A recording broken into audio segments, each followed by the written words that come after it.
அன்பு கலந்தனிய வணக்கம் நேர்களே. 66வது சுதந்திர தினத்தின் நாளாக இந்த நாள் பதியப்படுகிறது இலங்கை வரலாற்றிலே. இந்த நாள் உண்மையான முழு சுதந்திரத்தை இலங்கை மக்கள் அனைவரும் சம அளவாக அனுபவிப்பதற்கான மாற்றத்தை கொண்டு வந்து அந்த சிந்தனையை அது சார்ந்த தரவுகளுக்கு கொண்டு செல்ல வேண்டும் என்ற அறைகூவலை நாம் இலங்கையர்கள் பெருமிதம் கொண்ட இலங்கையன் என்ற அடிப்படையிலே துணுவுடன் தெரியப்படுத்திக் கொண்டு நாங்கள் இன்றைய பிரஸ் ரிலீஸ் நிகழ்ச்சிக்குள் செல்கின்றோம். அந்த அடிப்படையில் செய்தி அறையிலிருந்து ஜெஃப்ரி ஜெபதர்ஷனங்களுடன் இருக்கின்றார். வணக்கம் ஜெஃப்ரி. வணக்கம் கஜமுகன். நேர்கள் அனைவருக்கும் அன்பான காலை வணக்கம். சுதந்திரம் என்பது கருத்து, சிந்தனை, செயற்பாடு, நடை, உடை, நாம் வாழ்வதற்கான உரிமை என்று அனைத்து பதிவுகளிலும் வருகிறது. அவை அனைத்தும் இளைஞர்களுக்கு சிறப்பாக கிடைக்க வேண்டும் இல்லையா? நிச்சயமாக. எனவே இன்று சுதந்திர தினத்தை இளைஞர்கள் எல்லோரும் கொண்டாடுகின்றார்கள். எல்லோருடனும் நாமும் அந்த சுதந்திர தினத்தை கொண்டாட போகின்றோம். வாழ்த்துக்களோடு முதலில் நாங்கள் வீரகேசரி பத்திரிகையின் தலைப்பை சேர்த்துக் கொண்டே இருக்கின்றோம். நில ஆக்கிரமிப்பு தொடர்ந்தால் அரசு சவாலை எதிர்கொள்ளும். தமிழ் தேசிய கூட்டமைப்பின் பேச்சாளர் சுரேஷ் எச்சரிக்கை. சர்வதேசத்தின் நிலைப்பாடு லண்டன் மாநாட்டில் நிரூபணம் என்கின்ற செய்தி இன்று வீரகேசரியிலே சுதந்திர தினத்தை தேசத்தின் பிரதான தலைப்புச் செய்தியாக இப்படி இருக்கிறது. நில ஆக்கிரமிப்பு தொடர்ந்தால் அரசு சவாலை எதிர்கொள்ளும். தமிழ் தேசிய கூட்டமைப்பின் பேச்சாளர் சுரேஷ் எச்சரிக்கை. சர்வதேசத்தின் நிலைப்பாடு லண்டன் மாநாட்டில் நிரூபணம் என்று சொல்லப்படுகின்றது. இப்படி என்றால் நில ஆக்கிரமிப்பு தொடர்ந்து கொண்டிருக்கிறது என்று யாழ்ப்பாண மாவட்ட பாராளுமன்ற உறுப்பினர் தெரிவிக்கின்றாரா என்ற கேள்வி வருகிறது. நான் கேட்ட கேள்வி சரியா? நிச்சயமாக. அதாவது லண்டனில் 2 நாட்கள் இந்த காணாமல் போனர் தொடர்பான ஒரு கூட்டம் நடைபெற்றது. அது இலங்கை பிரதிநிதித்துவப்படுத்தி பாராளுமன்ற உறுப்பினர்கள், தமிழ் தேசிய கூட்டமைப்பின் பாராளுமன்ற உறுப்பினர்கள் லண்டனுக்கு சென்றிருந்தார்கள். இந்த மாநாட்டில் கலந்து கொண்டிருந்தார்கள். நில ஆக்கிரமிப்பு எவ்வாறு இடம்பெறுகிறது என்ற ஒரு துணைப்பொருளில் தான் இந்த கூட்டம் இந்த கலந்துரையாடல் இடம்பெற்றது. அதில் பல நாடுகளைச் சேர்ந்த பிரதிநிதிகள் இதில் கலந்து கொண்டிருந்ததாக தெரிவிக்கப்படுகிறது. குறிப்பாக Israel, Australia, Latin America, America போன்ற நாடுகளைச் சேர்ந்து பலர் கலந்து கொண்டிருக்கிறார்கள். அங்கு லத்தீன் அமெரிக்கா, அமெரிக்கா போன்ற நாடுகளிலிருந்து செவ்விந்தியர்கள் எவ்வாறு வெளியேற்றப்பட்டார்கள், ஆஸ்திரேலியாவிலிருந்து எவ்வாறு பழங்குடியினர் வெளியேற்றப்பட்டார்கள் போன்ற பல விடயங்கள், பாலஸ்தீனத்திலிருந்து எவ்வாறு வெளியேற்றப்பட்டார்கள், இவ்வாறான தொடர்பாக கலந்துரையாடப்பட்டது. அதே போலதான் இலங்கையையும் இந்த இதில் எடுத்துக் கொள்ளப்பட்டிருப்பதாக சுரேஷ் பிரேமச்சந்திரன் வெளியிட்டிருக்கிறார். அப்படி என்றால் அனைத்து நாடுகளிலும் எவ்வாறு குடியினர் வெளியேறினார்களோ அதே போன்று இலங்கையிலும் சர்வதேசம் ஏற்றுக்கொள்கிறதா? அங்கே அழைக்கப்பட்டிருக்கிறார்கள் என்றால், அப்படி என்றால் சர்வதேசம் இரட்டை வேடம் பூணுகிறதா? தமிழர்கள் பேரவை தான் இந்த அப்படி ஒரு கேள்வி வருகிறது. ஏனென்றால் ஆஸ்திரேலியாவினுடைய கருத்துக்கள் அண்மையிலே இலங்கை அரசை பற்றி பாராட்டும் கருத்துக்களாகவே இருந்தன. இப்போது ஆஸ்திரேலியாவும் அங்கே இருக்கின்றது. அங்கே அப்படி என்றால் இலங்கை தமிழர்கள் மரபு ரீதியாக வாழ்ந்திருப்பவர்கள் என்பதை அங்கீகரித்துத்தான் அவர்களை அழைத்திருக்கின்றார்களா? இப்படி அடுத்த கேள்வியும் இருக்கிறது. கேள்விகள் கேட்பதற்கு மாத்திரமே நமக்கும் உரிமை இருக்கிறது. உடவில்லாத கேள்வி கேட்டுக்கொண்டு இருப்போமே. அடுத்து நாங்கள் தினக்குரல் பத்திரிகையினுடைய பிரதான தலைப்புக்கு செல்லலாம். ஜேவிபி இனவாத கட்சி அல்ல, தமிழர் மத்தியில் நிரூபிப்போம். புதிய தலைவர் அனுரகுமார தினக்குரலுக்கு தெரிவிப்பனர் செய்தி பிரதான தலைப்பாக தினக்குரலுக்கு இருக்குது. இன்னொரு விடயம், அனுரகுமார திசாநாயக் அவர்களை நேரடியாக பேட்டி காணுவதற்கான பல சந்தர்ப்பம் எனக்கு கிடைத்தது. வெறுமனே சக்தி டிவியில் மாத்திரமல்ல, ஒரு சகோதர தொலைக்காட்சியான சிரச டிவியிலும் கூட சட்டன நிகழ்ச்சிக்கு சாதாரணமாக ஊடகவியலாளராக நான் செல்வேன். அப்போது தமிழர் தரப்பிலிருந்து வரக்கூடிய கேள்விகளைத்தான் நான் எப்போதும் குறிப்பாக ஜேவிபிக்கு கொடுப்பேன், மக்கள் விடுதலை முன்னணிக்கு.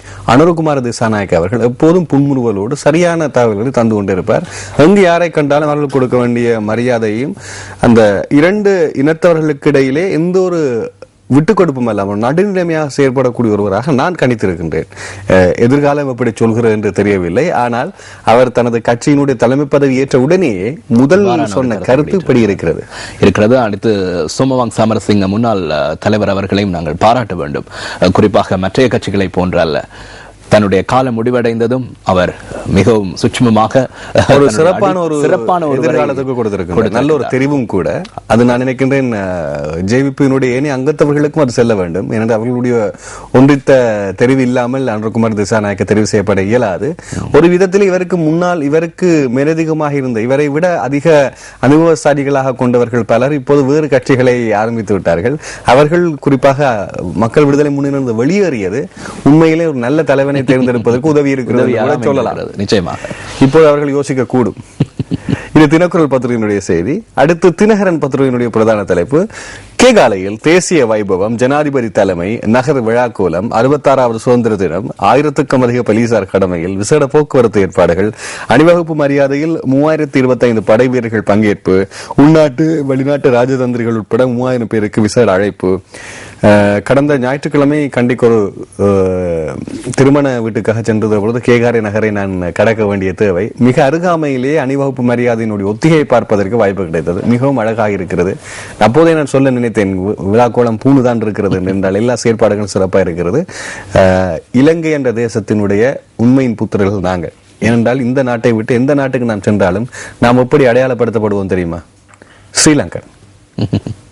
ஆகவே அந்த கருப்பொருளிலே நாங்கள் மிகவும் ஆணித்தனமான ஒரு பதிவை நாங்கள் வைத்திருக்க வேண்டும் என்பது எனது தாழ்மையான கருத்து. எனவே இன்றைய நாள் உண்மையிலேயே சகல சுதந்திரத்தை மக்களுக்கு பெற்றுக் கொடுக்கும் நாளாக இருக்க வேண்டும் என்றதுதான் எமது அவா. சர்வதேச விசாரணை கோரி கூட்டமைப்பினர் போராட்டம்.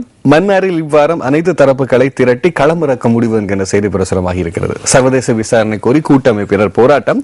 மன்னாரில் இவ்வாரம் அனைத்து தரப்புகளை திரட்டி களமிறக்க முடிவு. நேற்றைய தினம் நான் பார்த்திருந்தேன், எந்த பத்திரிகையிலுமே முக்கிய செய்தியாக ஒரு செய்தி வரவே இல்லை. மன்னார் புதைக்குழி, மனித புதைக்குழியினுடைய விஸ்தீர்ணம் அகலம் அதிகரித்து மௌனம் சாதித்திருந்தது. என்னன்னு தெரியவில்லை, எதுவிதமான செய்தியும் வெளிவரவில்லை. ஆனால் இன்றைய தினம் அதுவும் செய்தியாக வெளிவரவில்லை. மன்னாரிலே கூட்டமைப்பினர் போராட்டம் நடத்த இருக்கிறார்கள் என்று. ஆனால் நமக்கு தேவையான விஷயம், மாத்தலை புதைக்குழி உங்களுக்கு தெரிந்திருக்கும். அந்த மனித புதைக்குழிக்கு இதுவரைக்கும் எந்த ஒரு சான்றும் கொண்டு வரப்படவில்லை. அது உண்மையிலே என்னென்று தெரியாது. அதே போன்று மன்னாரும் ஆகக்கூடாது. ஏனென்றால் எங்கு இருந்தாலும் நாம் மிகவும் நடுநிலைமையாக பேசுகிறோம். அது எந்த இனத்தவராக இருந்தாலும், எந்த மதத்தவராக இருந்தாலும், எந்த நாட்டவராக இருந்தாலும், அது மனித புதைக்குழியாக இருந்தால் அது எது என்கின்ற சுயாதீனமான உண்மை விசாரணை தேவை. எங்கிருந்தாலும், ஏனென்றால் அது உயிர். அந்த உயிர் எப்படி சென்றது என்கின்ற நேர்மையான விளக்கம் நிச்சயமாக உலகத்திற்கு தேவை என்பது நமது முழுமையான ஒரு பதிலாக இருக்கின்றது. நாங்கள் எந்த பகுதியை சார்ந்து பேசவில்லை, மனிதர்கள் சார்ந்து பேசுகிறோம். நீதியான தீர்வு கிடைக்க வேண்டும். அடுத்து நாங்கள் இன்று மெட்ரோவினுடைய பிரதான தலைப்புக்கு செல்லலாம். ஸ்வீடன் நோக்கி சென்ற விமானத்தில் வெடிகுண்டு புரளி, விமானியின் அறைக்குள் நுழைய முயன்ற இலங்கையர் கைது என்கின்ற செய்தி இங்கே பிரசுரமாயிருக்கு. சுவாரஸ்யமான செய்தி இப்பவும் தான். தன்னிடம் வெடிகுண்டு இருப்பதாக கூறி புரளியை கிளப்பினார் என்ற சந்தேகத்தில் இலங்கையைச் சேர்ந்த ஒருவர் ஸ்வீடனில் கைது செய்யப்பட்டுள்ளதாக அந்த நாட்டு போலீசார் தெரிவித்திருக்கின்றார்கள். துபாயிலிருந்து ஸ்வீடன் நோக்கி பயணம் செய்த எமிரேட்ஸ் நிறுவனத்துக்கு சொந்தமான விமானத்தில் இந்த சம்பவம் பெற்றிருக்கிறது. சாதாரணமாக துபாய் என்பது சென்ட்ரல் ஏசியன் டெர்மினல் என்று சொல்வார்கள். இப்போது ஒரு புதிய ஒரு கருப்பொருளை கொண்ட உலகத்தினுடைய மிக கொள்வனும் ஆற்றல் கொண்ட ஒரு விமான நிலையமாக துபாய் விமான நிலையம் வருகிறது. ஐரோப்பியாவிலிருந்து வரக்கூடிய அதிகப்படியான விமானங்கள் குறிப்பாக துபாயில் தரையிறங்கி அங்கே டிரான்சிட் என்று சொல்லப்படுகின்ற அங்கிருந்துதான் ஆசிய நாடுகளுக்கு செல்லும். ஆகவே ஒரு மத்திய இடமாக துபாய் இருக்கின்றது. துபாயிலிருந்து ஸ்வீடன் செல்கிறார்கள் இருந்தால் சென்ற நபர் இலங்கையிலிருந்து தான் சென்றிருக்கிறார் துபாய்க்கு என்ற கேள்வி வருகிறது. இனி வரும் விசாரணைகளுக்கு தெரிய வரக்கூடியதாக இருக்கும். ஆனால் இப்போதும் இப்படி சுவாரஸ்யமான பொருளியை கிளக்கக்கூடியவர்கள் இருக்கிறார்கள். இவ்வாறு இலங்கையர் கொண்டிருப்பதாக பொருளியை கிளப்பி இருக்கின்றார். அண்மையில் நாங்கள் பார்த்தோம், நான் தான் கதிர்காம கந்தன் என்று ஒருவர் நான் தான் கதிர்காம கந்தன் என்று கூறிக்கொண்டு மரத்துக்கு மேலே கூறியிருக்கின்றார். அது மாத்திரமல்ல, என்ன சொல்றது, விமானத்தில் இதற்கு முன்னர் சுவாரஸ்யமான அந்த ஒரு கதாபாத்திரத்தை ஏற்றுக்கொண்டவர் நமது விளையாட்டு அமைச்சரினுடைய அமைச்சரவை பேச்சாளர், ஊடக அமைச்சரனுடைய மகன் தான் அதுல பெருமிதமாக பேசியிலிருந்து வரும்போது. ஆகவே இப்படி இந்த இலங்கைக்கும் இந்த சுவாரஸ்யத்துக்கும் விமான சுவாரஸ்யத்துக்கும் நல்ல தொடர்பு இருக்கிறது. அடுத்து நாங்கள் சிங்கள பத்திரிகையில் இருக்கக்கூடிய தலைப்புகளுக்கு செல்லலாம். திவைன பத்திரிகையுடைய பிரதான தலைப்பு எக்கம ஹண்டகிங் எக்கவ கொடநகமு லோவதின தேசியாக் என்கிற செய்தி ஒன்று பிரசுரமாக இருக்கிறது. ஹட்ட ஹயஸ்வனி திதா சமரம அதை என்று, அதாவது 66வது சுதந்திர நிகழ்வுகள் என்று ஒரே குரலின் மூலமாக ஒன்றாக நாட்டை கட்டி எழுப்புவோம், உலகத்தை வெல்வோம் என்கிற செய்கின்ற செய்தி திவைன பத்திரிகையினுடைய செய்தியாக இந்த பிரசுரமாக இருக்கின்றது. பொதுவான ஒரு செய்தியாக அது பிரசுரமாக இருக்கிறது. லங்காதீப பத்திரிகையினுடைய செய்தி மாதவேதியினை மறுவே ඝාතකයා හඳුනාගත් නිසායි තීන්තබාස් පැය 48ක් ரதவா பிரச்சனை கரන්න அவசர தெய் என்கிற செய்தியாக 48 மணி நேரம் அவரை தரித்து வைத்து விசாரணை செய்வதற்கு அனுமதி கொடுக்கப்பட்டிருக்கிறது நான் நினைக்கின்றேன் நீதிமன்றத்தால். ஊடகவியலாளரை கொலை செய்தது தன் கொலைகாரனை கண்டுகொண்டதனால் நிச்சயமாக இது ஒரு நேற்றைய தினம் நாங்கள் முழுமையாக வெளியிட்டிருந்தோம். தற்போது சந்தேக நபர் அடையாளம் காணப்பட்டிருக்கின்றார். குறிப்பாக மெல் குணசேகர சுதந்திர ஊடகவியலாளர் மெல்ஷியா குணசேகர பத்திரமுலையில் அவருடைய வீடு அமைந்திருக்கிறது. ஒரு மாதத்துக்கு முன்னர் அந்த வீட்டில், அந்த மெல் குணசேகர் அவர்களுடைய வீட்டில் நிர்மாண பணியில் ஈடுபட்டிருந்த ஒரு நபர் தான் இந்த கொலை செய்துள்ளதாக தகவல் வெளியாக இருக்கிறது. இந்த சிசிடிவி கேமரா மூலம் பதிவான காட்சிகளை வைத்து இந்த சந்தேக நபர் கைது செய்யப்பட்டிருக்கிறார். 1200 ரூபாய் அவர் கொண்டு சென்றிருக்கிறார். அதுல 410 ரூபாய்க்கு உடனடியாக அவர் மது அருந்திருக்கின்றார். மிகுதி பணம் கையில் இருந்திருக்கிறது. போலீசார் மடக்கி பிடித்து விட்டார்கள். இப்படியான செய்திகள் வந்திருக்கின்றன. ஒரு 1200 ரூபாய் கொள்ளையடிக்கும் போது நீங்க என்ன கண்டாங்குள்ள நான் கொலை செய்வேன்ற கேள்வியும் எங்கள்கிட்ட இருக்கு. ஆனா இப்ப அதற்கும் ஒரு மிகச்சிறந்த பதிலாக லங்காதீப் இன்னும் ஒரு விடயத்தையும் குறிப்பிட்டிருக்கிறது. 48 மணி நேரம் தரித்து வைத்து விசாரணை செய்வதற்கு அனுமதி கொடுக்கப்பட்டிருக்கிறது. ஆகவே நாளை மறுதினம் இதோடு சம்பந்தப்பட்ட வேறு விடயம் வரலாம், அல்லது இவரது உண்மை நிலையும் வரலாம். இவர் ஒரு மனநோயாளி என்றும் வரலாம். அங்கும் ஆராய்ந்திருக்கிறார்கள். சட்ட வைத்திய பரிசோதனை இடம்பெற்றிருக்கிறது. அப்போது அதுவும் ஒரு விஷயமாக இருக்கிறது. ஆனால் அந்த 4 நாய்களும் குறைக்காம இருக்கிறதுக்கு காரணம் அவர் 2 மாதங்களாக அந்த நாய்களோடு பழகிய விதம், அதாவது பழக்கி வச்சிருக்கிறார் பெயிண்ட் அடிக்கும் போதும். சரி, சிறகருவதாக கதை நிதாஸ் லபை என்கிற செய்தி வந்து மிக பிரசுரமாயிருக்கிறது. 1000 சிறை கைதிகள் விடுதலை செய்யப்பட இருக்கிறார்கள் என்று அந்த அமைச்சர்களுக்கு மிகவும் நெருக்கமான அந்த என்ன சொல்றது, கூரைக்கு மேல நின்ற கைதிகளா இல்லாட்டி உண்மையிலேயே கண்டுபிடிக்கப்பட்ட குறிப்பிடப்பட்டுள்ள விடயம் என்னவென்று சொன்னால், சுதந்திர தினத்துக்கு குறிப்பாக விடுதலை செய்யப்பட்டவர்கள், சிறிய தண்டனை பெறுபவர்கள், தண்ட பணம் மறவிட முடியாதவர்கள், இவ்வாறானவர்கள் தான் விடுதலை செய்யப்படுவார்கள். பாப்போம், மௌபிம பத்திரிகையினுடைய செய்தி ஹயவெனி மௌபிம நிதாச அபிமானியின் சமரமு என்கிற செய்தியாக இருக்கின்றது. பத்திரிகை பெயருடன் 66வது தாய் நாட்டினுடைய சுதந்திரத்தை நாங்கள் பெருமையுடன் கொண்டாடுவோம் என்று மாதியவேதினை மராதமே ருபியல் எக்தாஸ் தசியாக்க சொரக்கம் கரன் பொலிசியன் அல்லதி சககரு ருபியல் ஹாரசிய தகாயக்க மத்தன் பீலா என்கிற செய்தி இருக்கிறது. நான் ஏற்கனவே சொன்னது போல் 1500 ரூபாய் கொண்டு போயிருக்கிறார். உடனடியாக 410 ரூபாய்க்கு அவர் மது அருந்து இருக்கிறார். போலீசார் கைது செய்யும் போது என்கிற செய்தியாக இருக்கின்றது. அவரை பார்த்தால் இன்னும் நான் செஞ்சிட்டேன், தப்பா செஞ்சிட்டனோ அப்படி யோசிக்கிறது போன்று இருக்கிறார். மது அருந்து இருக்கிறாரு தெரியல. லக் பீமா பத்திரிகையினுடைய செய்தி குவன் யானையே யகா நட்டு ஸ்ரீலங்கிய அத்தடங்குவட்ட තමාළඟ බෝම්බයක් ඇතයි කියා நியமு குட்டியட்ட என்ன ஹதலா நியமு குட்டியன்னு சொன்னா அந்த பைலட்ஸ் விமானிகள் ஓடுகின்ற அந்த இடம் இருக்குதானே, அதுக்குள்ள என்னோட பொம்பு வச்சிருக்கிறேன், நான் கையில குண்டு வச்சிருக்கிறேன்னு உள்ளுக்கு போயிருக்கிறார். விமானத்தை கடத்த முற்பட்டாரோ தெரியல.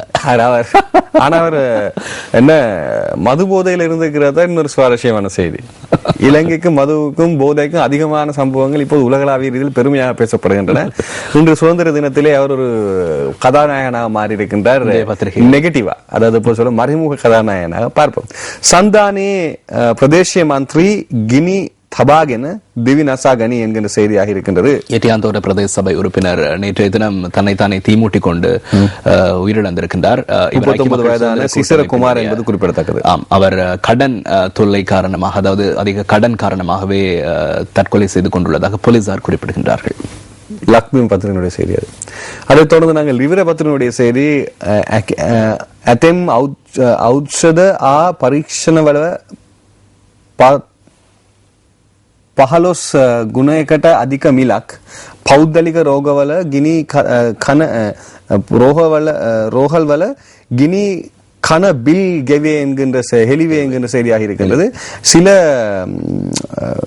மருந்துகளுக்கும் அல்லது சில பரீட்சணைகளுக்கும் உங்களை வந்து பரிசித்து பார்ப்பாங்களான ஒரு இசிஜி அப்படி இப்படின்னு பரிசித்து பார்ப்பாங்க. இதுக்கும் கிட்டத்தட்ட 15 மடங்கு அதிகமான பில் கொடுக்கின்றார்களாம், விலைப்பட்டியல் கொடுக்கின்றார்களாம் தனியார் மருத்துவமனைகள். இது இப்போது தெரிய வந்திருக்கின்ற செய்தி இருக்கின்றது. வாழ்த்துக்கள்.